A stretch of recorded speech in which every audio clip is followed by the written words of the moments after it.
This WBTV high-definition program is sponsored by Time Warner Cable. WBTV News at 6 starts right now. Tonight, you drive through the neighborhoods, you see the signs. More than 30 homes and businesses foreclosed upon every day in Mecklenburg County. But when the most prominent name in Charlotte shows up in foreclosure documents, we start asking questions. But first at 6 o'clock, On Your Side Crime Alert. It didn't scare me till it was all over. This 91-year-old woman ripped off. A team of robbers posing as property surveyors caused confusion, created distraction, and robbed her blind. Hello and thank you for being here. I'm Paul Cameron. And I'm Maureen O'Boyle. Well, police think these three guys are pros. This likely was not their first heist, and if they're not caught soon, it probably won't be their last. These con men targeting an elderly woman in the Union County town of Marshville, but cops say nobody's safe. The crooks have hit homeowners across the Carolinas. WBTV's Michael Handy on your side with who and what to watch out for. This team of robbers certainly finding a crime of opportunity, and the three men have it down to a science. The first stays in the truck, the second gets the homeowner out of the house, while the third sneaks inside and takes the loot.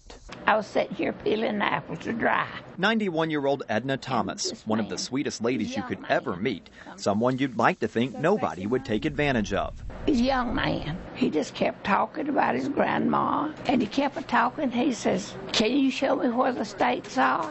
A smooth-talking man, she says, who convinced her to make this difficult walk around the back of her house. Little sweet tongue. He knew Miss Thomas was home alone, but that wasn't for long because both her daughters live within walking distance, keeping a close eye on everything that happens here. I saw an unfamiliar truck parked over to the side of the yard. When they seen her, the man that was talking to me, he says, "Bill," and he come running from behind the fig bush out there.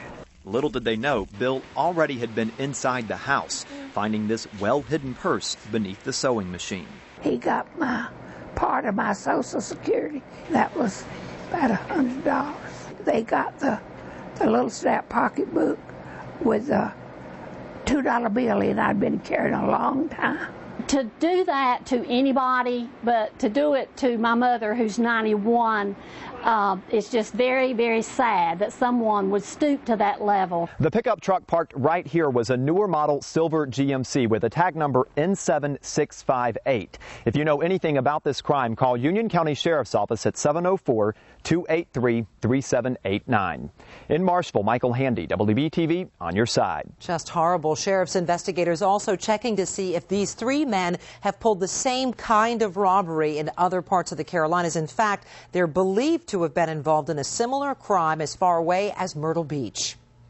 Outside right now, we're looking at a picture that was taped a short time ago, just about an hour ago, of a rainbow. Some rain fell across Charlotte earlier, and we may have more to come. Here's Kelly Franson. She's got her eye on things. And we've seen a few tiny cells dance across Mecklenburg County. Right now, we've got one moving through eastern Lincoln County and right across Lake Norman. We're going to take you in close, though, to the mountains first. That's where we have our heaviest rain and the most lightning. No watches or warnings out for this area of rain, but you can bet it's heavy there from Banner Elk over toward Blowing Rock and just now approaching Boone. This is all moving toward the northeast. We've had rain off and on throughout the afternoon in these areas already. We're going to continue to see that for the next several hours. Now, down into the lower elevations, I mentioned that little cell there swinging up over Lake Norman. We've got another little pocket of heavy rain. Looks like it's stretching from Grover up near Kings Mountain and toward Gastonia, and another one up the pipeline, so to speak, there at Gaffney again. These are all moving toward the northeast, so we're going to continue to see these little pockets of rain and, yes, some lightning pop for the next several hours. Then we should manage to get a break from the thunderstorm activity. There will be more before the week is over, and we've got to talk about Bill, now a Category 4 hurricane. We'll take a look at the forecast track and talk about impacts on the Carolina coastline. That's coming up in your full weather alert forecast. Kelly, thank you. In any given month, nearly 20% of all foreclosures in the state happen here in Mecklenburg County. Now, according to the Sheriff's Office website, Charlotte Mayor Pat McCrory is listed as a defendant in a foreclosure. But the mayor not in danger of losing his home, instead a different piece of property in West Charlotte in the 3500 block of Tuckasegee Road. WBTV's Melissa Hankins on your side, live in West Charlotte. Melissa, you've been digging into this. The mayor is not the only name listed on this foreclosure. No, Paul, the sheriff's office served foreclosure papers to a guy named Roger Green on the same day that they served them to the mayor. The property listed in them, this little duplex you see here behind me. So right now, you've got to be asking yourself, how is the mayor involved with this guy Green, and how could he default here? Well, those questions had us raising our eyebrows too. We stumbled across the surprise while checking out a new feature on the Mecklenburg County Sheriff's website. If you've been served with a foreclosure citation, your name will appear here, even if you're the mayor of Charlotte. Titles aren't usually included, but look, the site actually names Mayor Pat McCrory as a defendant. We figured out pretty quickly McCrory's residence wasn't in jeopardy. He lives in Dilworth. But we found another foreclosure citation with the same case number as McCrory's, this one naming a Roger Green. I called the sheriff's department and they said the address McCrory and Green defaulted on was one and the same, 3502 Tuckasegee. This is Roger Green. He runs a tax-exempt nonprofit called Prayer and Deliverance Ministries. We tried to contact him. We think he lives here, but no one was home. So what's his connection to Charlotte's mayor? As it turns out, there isn't one.